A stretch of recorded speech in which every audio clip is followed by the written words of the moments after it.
podcast with me, so we spend a lot of time together. He's one of my favorite InfoSec commentators. If you don't follow him on Twitter, it's awesome. If you have the pleasure of talking with him on Instant Messenger every day, it's even more awesomer because you get the unedited version.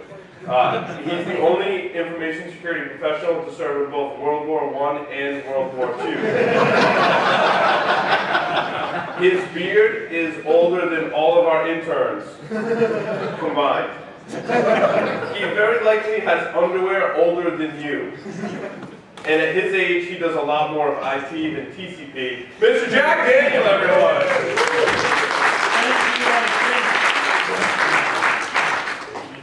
So, let me give you the mic. Yeah. Oh, which one? I can bellow. We'll do this.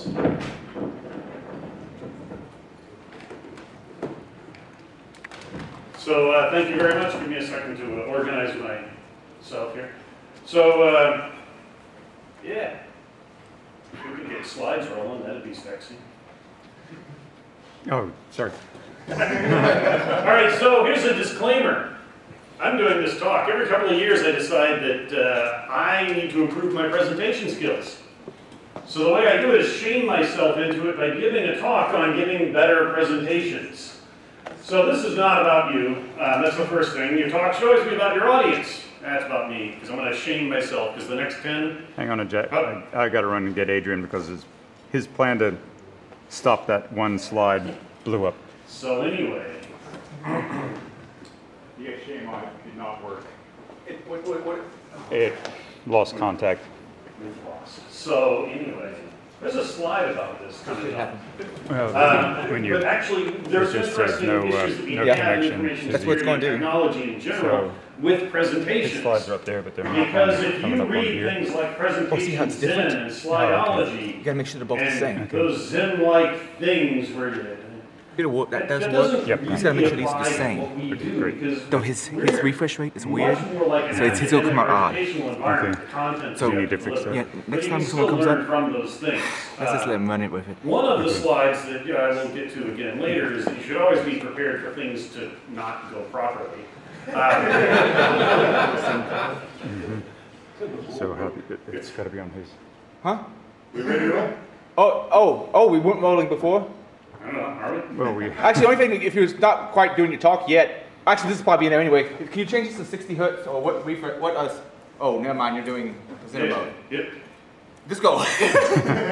Okay. I'll try to see if I make it just a little black on one side, and I'll see if I can do something in post. Yeah, so, there's,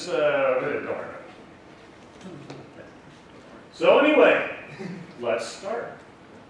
I know where we are. We are not in Texas, but the capital of Texas is where? Anybody know this? It's in Austin, not in Houston. Why is that? One reason is because of this woman, Angelina Eberly, and her pivotal role in the Archives War. What's the Archives War? Well, in the old days, old school big data, the seat of government was where all the documents were. And Sam Houston had a city named after himself, and he wanted that city to be the capital of the Republic of Texas. The way you made that happen was by moving the archives there. But the citizens of Austin weren't a fan of that, as were other people. So it was a big contentious thing. One night, an innkeeper named Angelina Eberly heard a commotion. And as was common in frontier towns, there was a public green, a public square. It was Austin before they had dammed the river, so it wasn't really green. But they had a cannon that was always charged. It didn't have a ball for a load, but it was always charged with powder. And it was used as a signaling device. Angelina Eberly saw something, heard something, woke up, looked out, and saw people were loading the archives into wagons to steal them. Frontierswoman, she certainly had a rifle available, but she knew she wasn't going to accomplish it. The one thing that she could do is sound the alarm. So she ran out and fired off the cannon. She fired the cannon that woke everybody up. Everybody gets up, runs out, what's going on? They figure it out. Now the wagons have already rolled out of town, but they're wagons laden with books. The people of Austin, mounted horses, caught up with them very quickly, took them into custody, returned all of the documents to Austin, sent a messenger to Houston to tell Sam Houston that his thieves had been arrested. They were eventually released, but they were, thrown in jail for a while. And that was pretty much the end of the archives war. It was over. It went from politics into physical, trying to steal things, but it all came down to somebody, in this case, a housewife and innkeeper, found something was wrong, realized the only thing she could do was sound the alarm. The appropriate people responded, the crisis was averted. So what I've just said is my alternative to a shitty poster on the subway that says if you see something, say something. That's the power of storytelling. Angelina Eberly saved the capital of Texas, and it didn't take an ugly yellow poster. So anyway, talk more better. How you can do better presentations, use storytelling techniques, it's a little bit of everything. As I said, our talks are often different than TED Talks, where you're trying to be inspirational. We can do that too if we need to. Sometimes this is appropriate. This is an actual slide. This is a shot of Chris Hoff's desktop. You'll note that is slide 1 of 99 for a short presentation. For those of you who've seen Chris Hoff speak, that's slow for him. But in this case, this was a presentation he delivered to some sales engineers at Juniper, where he is now a vice president. Sometimes the job really is to challenge each other. So in some of the technical talks today will be intellectually challenging, and that's cool. But you need to think about whether or not you're really going to make the audience work and whether they're willing to work for them. That's one of the challenges that we have in translating from this audience, or a Black Hat, or DEF CON, or Source audience, or even a local OWASP meeting, where people are willing to put in some effort to learn what we have to show them. Because it's interesting, we're that kind of people. We transition into trying to make these points within a business environment, or we try to reach outside the echo chamber and talk to web developers about security, and they all hate us, often for good reason. Part of it is we're used to going and being absolutely willing, and I want your slide deck when we're done. So you have to think about who the audience is, how hard they're willing to work. I want to thank somebody else. I've not seen his workshop, but for those of you who know Mercurial, if you ever get a chance, he does a great talk on better presentations. We cover some things. I go a little different direction on a lot of things. He also has a workshop on it. I will probably actually be doing a series of workshops where people that are interested in doing things will get together and do short versions of presentations and critique each other within this community. So it's not going to be, Toastmasters, presentation Zen sort of thing. It'll be more focused on improving your presentation skills, improving our skills. But anyway, Jamie rocks. If you get a chance, see his stuff. So back to that point I was making. All those great books on presentations tell you that it's a presentation, it's not documentation. Write white papers. In a perfect world, we would. But what happens at all of these conferences? They actually force you to provide the decks, RSA, things like that. They want your slide deck. That's used as documentation. There are better ways to do documentation than PowerPoint, but we have this where this culture is built into the deck needs to contain a lot of meat. And there are a couple of ways to deal with that.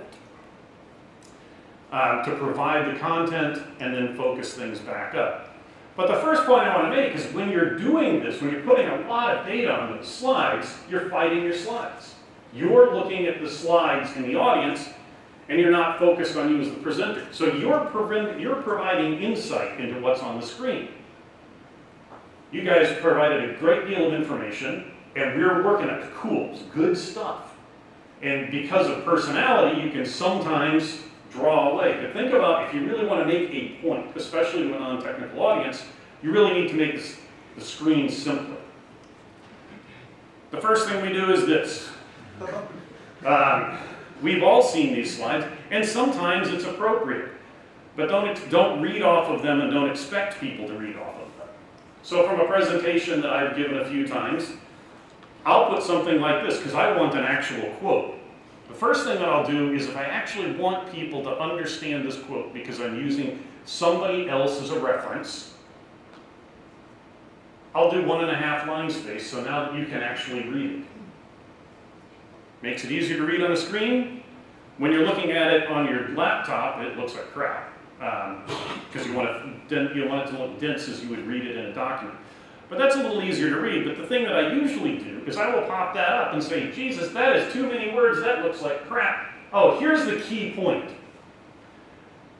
Now, if you want that blob of text and you grab my deck, you can actually read the full quote. But this is what I want you to think about. And this one just happens to be one of the most depressing things that I've seen lately. This is this year's Trust Wave report, which wasn't a great report. They used a bunch of circular bar charts, which are just absolutely horrible.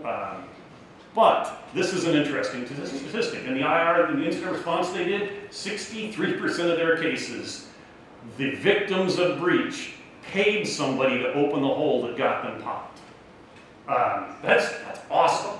One of the things that we all learn about business is never outsource your core competency. We can all fail better than somebody else. Never outsource failure. But anyway, back to the topic. So you have a lot of content on there. You know the B button is magic if you're trying to do that. If you're really, especially, you see you're losing the audience because you're deep in the weeds and you want to bring them back to make a point. You hit the V key on your keyboard, or that button you don't know what it does on your presenter. The screen goes blank. The W key will also go white, depending on the environment, what you're using to present on, and whether or not on most. But now, you poor people have to look at me for a minute, because there's nothing on the screen to entertain you. There's a red circle at the bottom here. This is something that a lot of people are really good at, and a lot of people are really bad at. If you use material from other people, give them credit. If you use images, give them a credit. There's some open source, there's some Creative Commons search tools if you don't want to pay for licensed images. If you do what I do and you work for a vendor and you do a lot of presentations, somebody just needs to throw down the money and go to iStock. I prefer Fotolia because Fotolia is cheaper. But use images that you have a license to use. We're not going to get wound up on a few borrowed images here and there, especially if you throw web credits where due. If you're getting paid to do presentations, if you're doing real keynote-y stuff and you're getting a check for it, make sure you have licenses for everything, because now that people will get upset if you're making money. I'm not as wound up as other people are. But let's talk about the deck for a minute. So it's our deck. Let's stack the deck in our favor. Let's not fight our deck. Let's go back to that first little text issue. There's an eye chart for you. Most books, most presentations on this that you see, you will hear the number 24 as the smallest font you should actually use on a slide deck. Sometimes that's not possible. I don't think that's really a hard and fast rule, but there are a couple of great things about 24. You can actually read it. The other thing is using a larger font, getting up to 32 or 40 even, 32 to 36. You can still pack a lot of text on a page, but you can't pack too much. Bigger fonts, especially as captions, force you to think about whether or not you can spread things out. Here's one I've got wrong for this deck, but that's because I default to widescreen now. But this is letterboxed so that it doesn't look so bad. You'll note the bars on the top and bottom. We're used to that because we see things. Modern projectors will often do 16:9, but think about it, if you're doing a presentation somewhere, especially in your offices, and you're using a modern TV, it's going to be widescreen. Make sure it letterboxes or that it looks right. So this is actually wrong here. So I defaulted to that because I do everything in 16:9 because so many places I present are widescreen. Think about it. The other. Disarm now. There might be one or two people that remember the SALT II treaty with Brezhnev, but what am I talking about in disarmament? Part of your job when you inherit somebody's slide deck is to disarm, or pretend you're an ER surgeon and see how many bullets you can take out of the presentation. PowerPoint, and Keynote's not quite as bad, but it throws a default template up and you just start pumping stuff in the format that it wants to show you. Don't do that. Think about what format you want to present in. It may be this format, but those bulleted lists, they're not always good. Try to get rid of those bullets. They don't really inform. Sometimes it works, sometimes you need to go there. Here's one from another deck. These 5 images are used in earlier phases of this deck as large images to introduce segments and topics. When I review this, I bring it back to this and I give you a bulleted list. But each image is an image from the prior section. I'm reinforcing that and I'm not using plain bullets. Sometimes they work. I'm not one of those people that thinks you can never use bulleted lists. But think about alternatives. You need a numbered list. So I'll be talking about, one of the things we're doing at Tenable is we're talking about the SANS 20 critical controls. For a lot of businesses that need some help getting the basics covered for information security, the critical controls are pretty good. For those of you that are a little more advanced, you probably wouldn't be interested in starting at these. But if we're talking about a list of 20 things, that's going to be a pretty boring list unless you're a nerd and you grab out your 20-sided dice and number the list using something other than the PowerPoint bulleted list. By the way, I keep talking about PowerPoint. I'm using PowerPoint. If you're a PowerPoint user, PowerPoint 2013 is vastly better than anything before. 2010 was vastly better than anything before that. 2013, somebody at Microsoft, between Office 2010 and Office 2013, somebody at Microsoft bought a Mac and looked at Keynote and then stole presenter view wholesale. So if you're one of those hipsters who uses a Mac, it's okay, but using Keynote doesn't solve these problems for you. Makes it a little easier to do less bad, I would say. And by the way, this will offend some people, but for the love of God, do not use Prezi. Prezi is a web-based knockoff of something called Plex that Microsoft did. It's phenomenal for making people puke. I mean, if you're going to sea, if you are headed to sea and you want to know if your crew is up for rough sailing, do the indoctrination video, do your introductory and safety slides in Prezi, and as it goes swooping around, the people that don't run out green and puking are probably the ones you can count.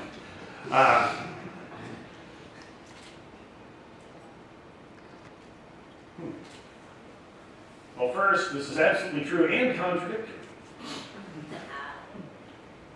What's the point?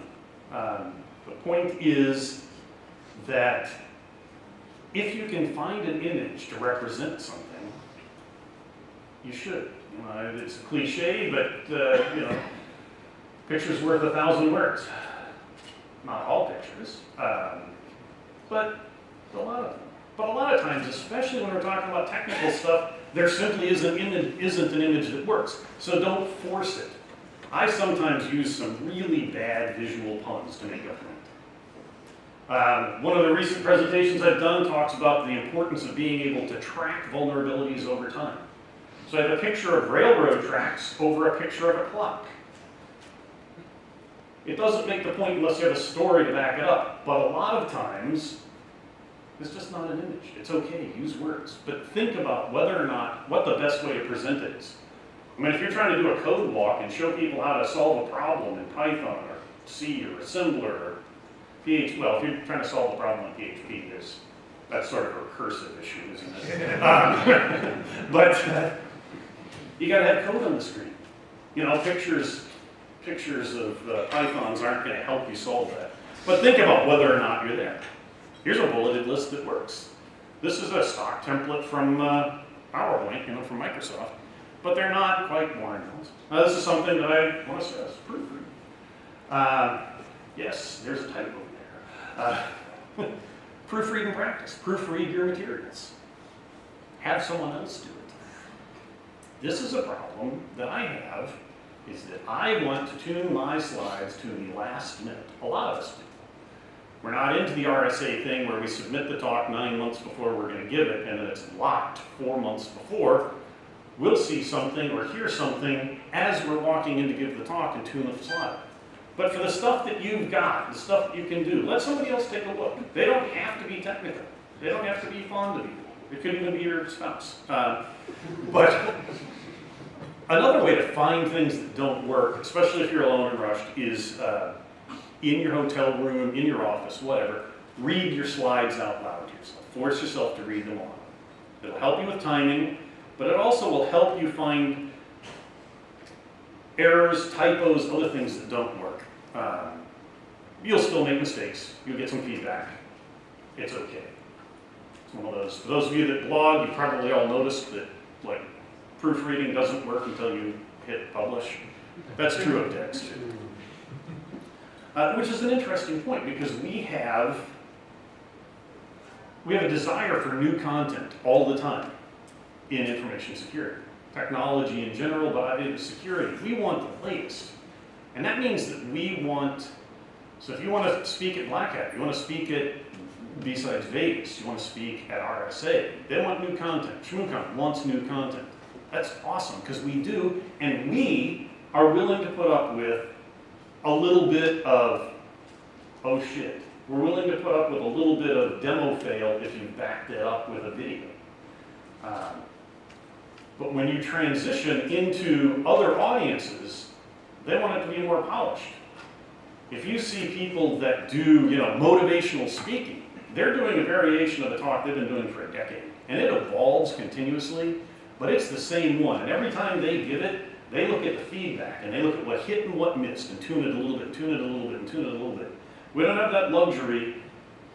Events like B-Sides are great because if you have a really good presentation that hasn't been seen, too many other places, you can do it here, then do it somewhere else, or do it somewhere else and here. You can evolve the talks and think about what works and doesn't. But that's something that we run into.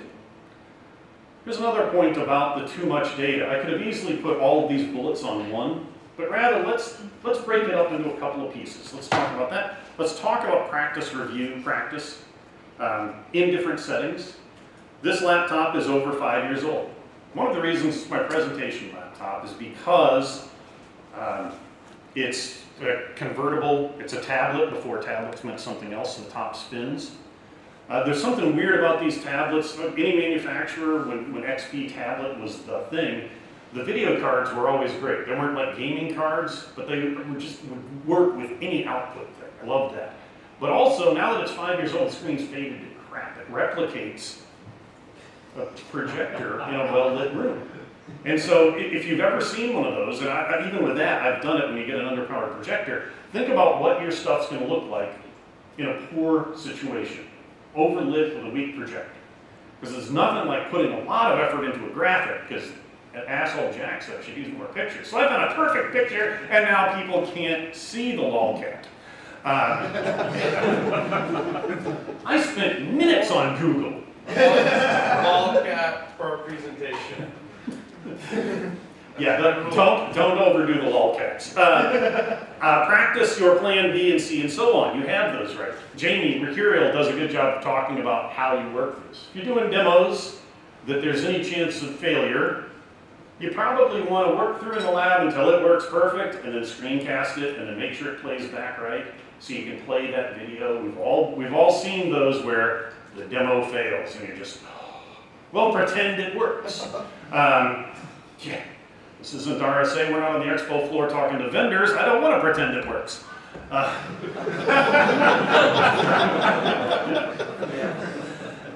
So you have those alternate plans. I've got this presentation on SkyDrive. I have it on a thumb drive. So there are a couple different ways I can do it.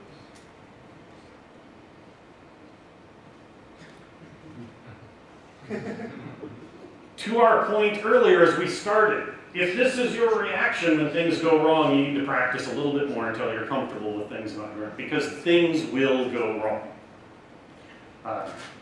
It's okay, don't freak out.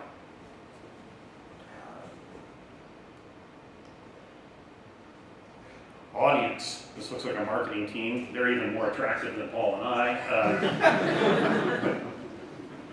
This is about your audience. The audience is sizing you up. You need to know your audience. Well, not biblically know your audience. Well, you know, up to you, whatever. At least after the presentation. It gets awkward before the presentation. Who are they? What do they expect? What motivates them? How hard are they willing to work to get what you have to show them? Do you need to sell them on something, or do they want to learn something from you? Do you have a language barrier? By which I do not necessarily mean foreign languages. You go to Iceland, they have an education system there. They speak English. They're probably okay with us. And they speak Icelandic, which is a language that 1,000+ years old, basically, right? Danish is a modern language compared to Icelandic, but they're but you wonder about your jokes. Your inside jokes don't work so well. They may or may not work so well depending on who it is. The internet and global television has kind of leveled things a bit in the past decade, but still, if I speak in Germany, it makes a difference on what jokes I use. There's some jokes that you pull out when you go to Germany, especially if you were just in France. I think if you get your audience like good and liquored up, it doesn't matter. And That's anyway. That's cheating. That's success is success.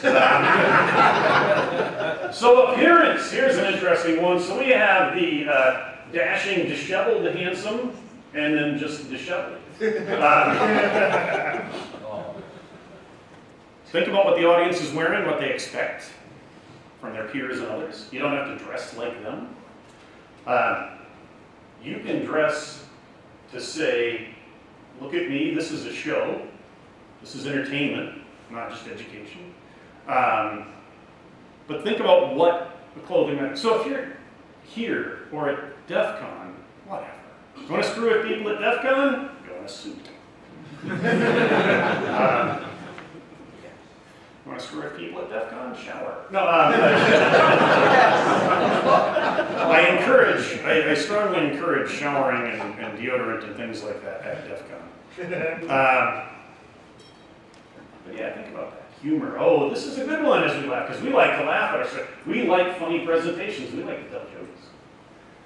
For those of you that are local, you may have heard of Massachusetts 201 CMR 17 data protection law. Went into a couple of years ago. I actually did a lot of work on studying that thing. I read an article about it on some, news site. Wow, that seems stupid. This is before when it was just floated. For those that don't know, the really short version of it, there was a congressman in Massachusetts who was trying to get the state to have a breach disclosure law. Got shot down by the business community every time he raised it. And then TJX got popped bad. And the next thing you know, we had a disclosure law. But unlike most of them, it actually said, now you got to come up with regulations so people don't have to disclose breaches so that they head that off. That's what 201 CMR 17 is.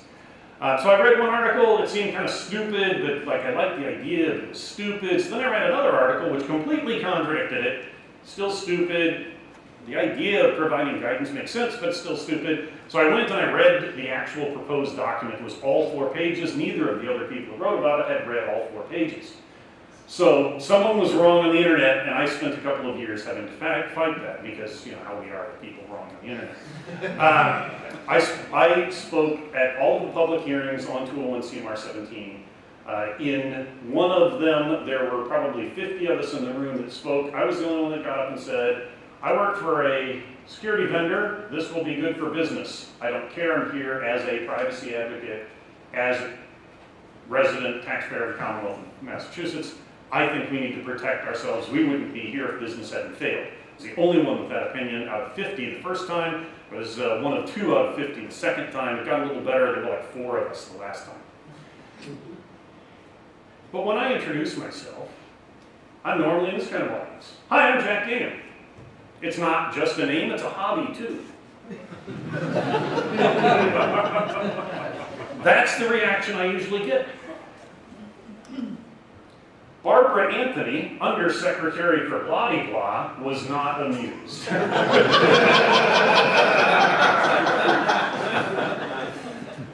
Was that her facial reaction? That is her universal facial. As a matter of fact, never mind. Yeah, Babs and I don't see eye to eye. She didn't want people to know what was going on. There were times when the only place to find the current documents on that were my blog, because I signed up. They knew better than to cut me out of it, so they would email me at 4:55 on a Friday afternoon with the updated, the next rev of proposed stuff. And I would always be on vacation, and I would tell my wife, I'm sorry, I'm going to disappear for an hour, and go fire up the laptop, copy and paste it, throw it there. They would never update their own site because they didn't want people to know that they had gutted this regulation as they moved here. But anyway, Babs was not amused. This image is interesting. I found this obviously stock photo site. There's something really interesting and terribly wrong with this image. The speaker is in focus, not you, the audience. It's not about me, no matter how silly I look with my stupid top hat and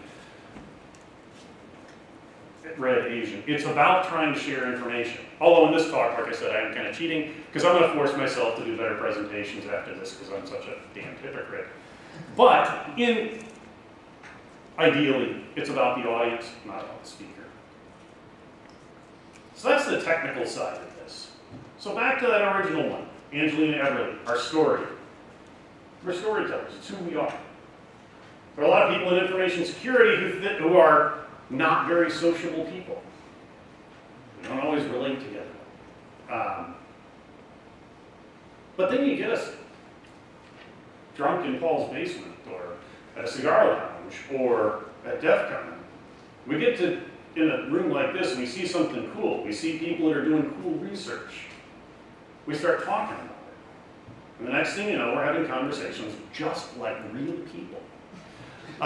Because believe it or not, we are. You may have to get the belt sander and knock a few layers off. And this computer communication is great, but it doesn't actually exist on a human timeline yet. So that storytelling is good. So there are a couple of things to make stories make sense. You need people, places, and events to tie them together. They need to have some reality. Anybody a music major paying attention to music? Absolutely basic, fundamental concept in music is tension and release. Think about guitar riffs. Stop them halfway through in your head. Your head will explode. No, you have to finish it. Right? Because most riffs and refrains build tension and relieve tension musically. Storytelling is built on that same idea, but we use different words: character, conflict, and resolution. So the difference is that we have to add this personal element of character to the tension and release. And a lot of times we tell stories which are metaphors for something that a point we're trying to make. And these are really powerful in business environments, but you need to know the limits of metaphors. So I hate reading off of slides, but I'll read this one with you. A good metaphor for life is a man trying to eat soup out of a spaghetti strainer. He goes super fast because he's trying to get the good stuff, but no matter how much he gets, he ends up with a bunch of soup all over his pants, and then he dies of old age eventually. I'm not good at metaphors. Metaphors don't solve all the problems. So everybody here has somewhere along the lines, I bet, had an electronics course. And you've had the guy try to explain electricity in terms of plumbing. And we get voltage, and so you start with a garden hose and bucket and amps and watts. And if you have an instructor who says, this is wrong, but think about it this way, because it's kind of like that, but it's different. First of all, don't put the electrons in the bucket of water, it hurts.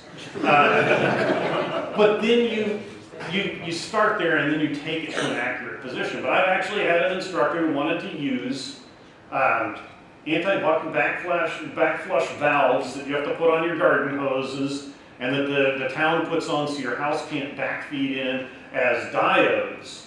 And for those of us that use pressure tanks that have well tanks, the captive air tank, that's a capacitor. No, stop. Don't go that far. If it doesn't work, don't force it. You have to have something that doesn't just like melt people's heads. What the hell is that? I don't know. If you think this makes your point about something other than making sure your shit makes a point, that's wrong. And some things won't work. You're not going to do this in storytelling. Right? We're not going to do it. Although I've brought this up, HD swears he can do it. If anybody can, it's HD. He can also probably read the collected works of the Brothers Grimm in about 32 minutes. He moves a little faster than us. So look for stories. Stories can work into how you found it. Make the story of how you stumbled. You guys are talking about, Krebs and getting swatted, and that's a real person that we all know or know of.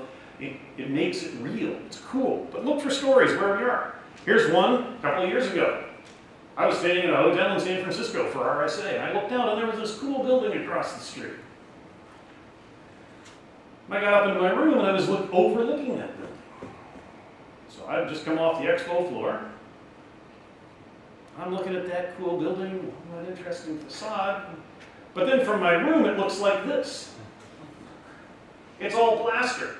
And it's kind of duct taped up there with braces and all sorts of shit just to kind of make it look like something, but it's just a boring block.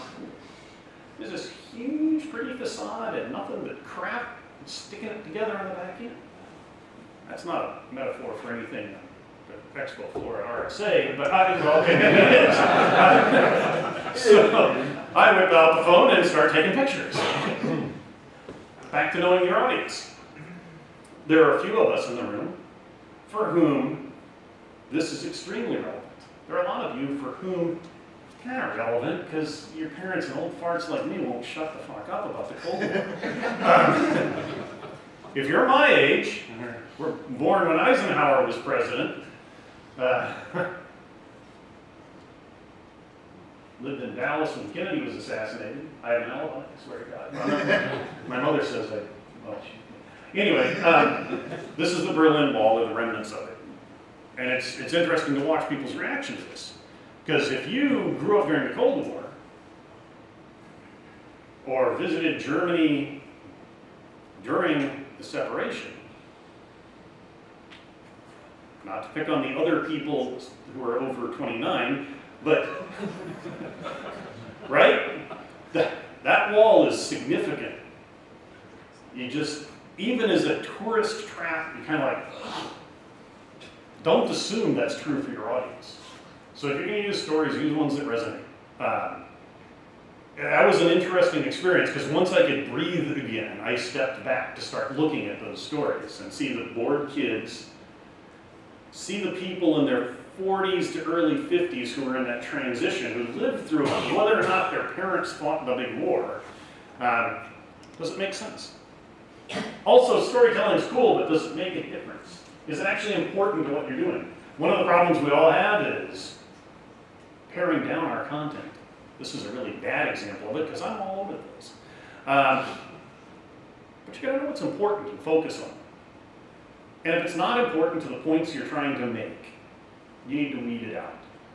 So if you've got 10 or 15 minutes to make a point in a business environment, which is more common than having an hour to hang out with friends, you really need to pare it down. So as long as we're doing stories, let's tell a story about things. The gentleman in the back, the drummer, his name is not Lucille. Lucille is that guitar. Most of you know that, even if you're not blues fans. Winter of 1949, B.B. King played in a dance hall in Twist, Arkansas. In those days, they were just wooden frame buildings, no heat. The way they heated them was they put a 55-gallon drum half full of kerosene in the middle of the floor and tossed a match in. And fire billowed up, and that provided heat. Two guys started fighting, drinking and fighting. Barrel load goes over. Dance hall up in flames, because there's 20, 30 gallons of lit kerosene spreading across a wooden floor. It was a disaster. Everybody piles out. B.B. King gets outside, realizes the guitar that he just paid 35 bucks for is inside, runs back in, grabs the guitar, gets back out. They get in the car and they drive away. The next day they hear that 2 people died, several were injured. So he talks to people and he discovers that the 2 guys were fighting over a woman. One's name was Lucille. He thought about it and named his guitar Lucille, and every guitar, 35 or so of them since then, that he's had has been named Lucille, to remind him not to ever do anything that stupid again in life. Because he needs a Lucille. He needs a guitar. He doesn't need that one. It's a very verbose way of saying, take out the crap that doesn't matter in your presentation. So, we're talking about storytelling. I'll give you a couple more stories. You can steal these because this isn't my story.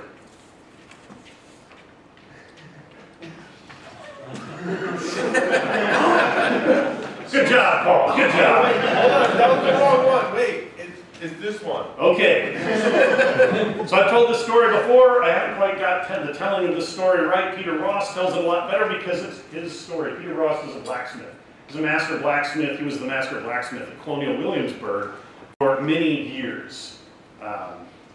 He does better traditional blacksmithing than anyone you'll ever see because at Colonial Williamsburg, they don't have a belt sander, grinder, MIG welder in the back room. They do it all traditional style. That means you weld everything in the front, you heat it and weld it on the anvil. When he had been at Williamsburg a few years, they brought him a lock. This style, you can see there are actually a couple of machine pieces here, so I'm cheating, but I know the forge that made this lock too. Oh, that's actually one of his. That's right, I found a picture of one of his locks. You'll note there's a credit for his website where that image came from. They came to him with a lock very similar to this. It's a period specific to one of the original houses at Colonial Williamsburg, which had been moved there. And they needed a duplicate because one of the doors had been damaged century plus before and didn't have a lock in it. So they wanted a duplicate because they were renovating this house and it had to be perfect. And so here is a lock that was made in the colonies in the 17th century with scrap metal and had a key, and the other side of the room had to be keyed alike. Had to be right. The other side of the house, we have one key. So he took it apart, piece by piece, very carefully, measured every piece, made diagrams, mastered it, just absolutely. Yeah. Premature clickage there. That happens with old age. So I was just beating you to it. So he then assembled each of the pieces. He made an exact duplicate of every one of these pieces. And he goes to the metal pile that they've got, and he puts it in the fire, and hits it with a hammer, and he files and grinds, and files and cuts and chisels until all of the pieces measure the same as the other one. He puts it together, couldn't even assemble it. Starts filing and hammering and filing and hammering, reworking everything. Finally gets it all together. A little more filing and hammering, it all works. He's really proud of himself. And he's showing it like kids showing stuff to mom and dad when they come home from school. You know, the stuff that has to go on the refrigerator. So the refrigerator is the bench every time you went to the Colonial Room. Did you see this? A couple of weeks later, he came in after a couple of days off. He picked them up and looked at them and he said, "Oh, that's the original. Yeah, that's it. Here's mine." You know what? Man, there's a lot of tool marks on that. You can see where I had to move holes. That's one of the cool things with forging. You heat the metal up, make it thinner on one side, thicker on the other side. You actually can move a hole around. But you can tell because you stretched the metal. You rework it, it's like, ah. Oh. So they had this conversation. Apparently, they were just better than we are. That's all they did. They grew up with it, 7, 8 years old. They started, working as apprentices. They were just better than the other. It took him many years to have this other revelation. They worked with the material they had, and it was always scrap. They didn't have machine tools. They didn't have a lathe. They didn't have a CNC machine. They would make one piece. They would start with the back, the big solid piece that's the foundation that's built on. They would make the next piece. It had to fit that piece. They'd make the third piece. It had to fit the first two. And they would build all the way up until they got to the point where the lock mechanism had to be the same. Then it'd take a little fiddling inside, but it wasn't really visible. But the key was that it was, yeah, that looks like that. That doesn't look like that. Close enough.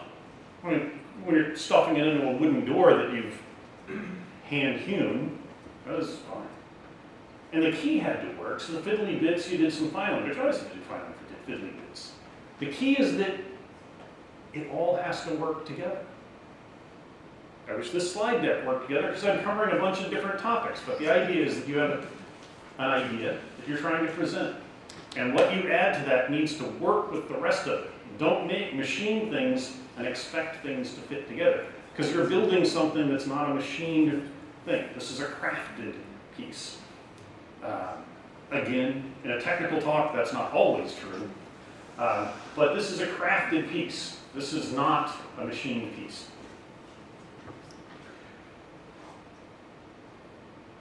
Do I want to tell this? Do I want to subject you guys to this? I do. So here we go. Something you're unlikely to ever do in a technical talk. But you may have to do if you're trying to move people. People have heard, I like to use quotes from people and build on stories to move people. Isaac Newton is one of the people that I like to talk about. And I've done some things with this. But I want to talk about somebody else. Isaac Newton has some fantastic quotes. But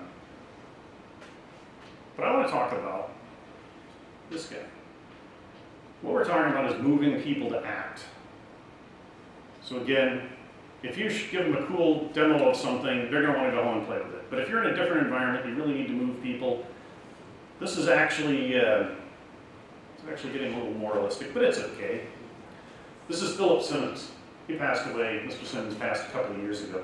He was born June 9th in 1912 in Wanda. For those familiar with the low country in South Carolina, that's Daniel Island, not far from Charleston. He was raised by his grandparents till he was about 8 years old. When he went to live with his mother in the city of Charleston. Had to take a ferry, there were no bridges. And he enrolled in the first class to school, it's still there, called the Buick School. As he walked to and from school, he walked past things along the shipyards. He walked past businesses, all of the craftsmen that sprung up around the waterfront.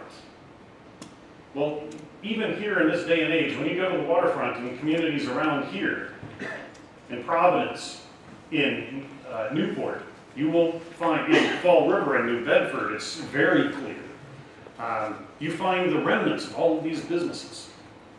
And the craftsman intrigued him, but as the blacksmith shop, it really intrigued him. He would come back to talk to the people as he went home from school. He would talk to people all along the shipyard.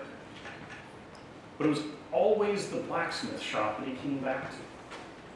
And he made a career out of it because he was attracted to the ringing of the iron, the work, the fact that they were making things happen. And he got in at the very tail end of shipwrighting and wagon wheels for wagons. He evolved his craftsmanship through all of this and evolved with the trade. Ended up being an auto body guy because that was where metalwork went. But he always did a little bit of ornamental stuff. And then at his older age, there was resurgence. As Charleston became a tourist mecca, people started having money. They wanted a lot of things built and rebuilt. And he did a lot of ornamental and architectural stuff. Always was a just devout member of his church, which is not relevant to this, even though it sounds like it is, but a member of the community. Mentored more people than they can count. And he was a generous and deeply religious man, but you can have as little religious belief as somebody like me, and I think his favorite saying are words to live by. This is what he believed, and this is what he lived. And as a devout atheist, I can tell you I can't come up with anything much better for a way to move forward in life than if you want your prayers answered, get up off your knees and hustle. So, that was a little, I don't know, moralistic or whatever, but you know, sometimes there are things that you want to make happen and you just have to make them happen. And that's what B-sides are about. You make stuff happen. And that's my spiel. I appreciate you guys hanging out with me this morning. My shameless self-promotion, but most of you can figure out how to find me. I'm not hard to find. I'm not a very subtle person. And I appreciate it, and if you've got feedback, I would appreciate that. And with that,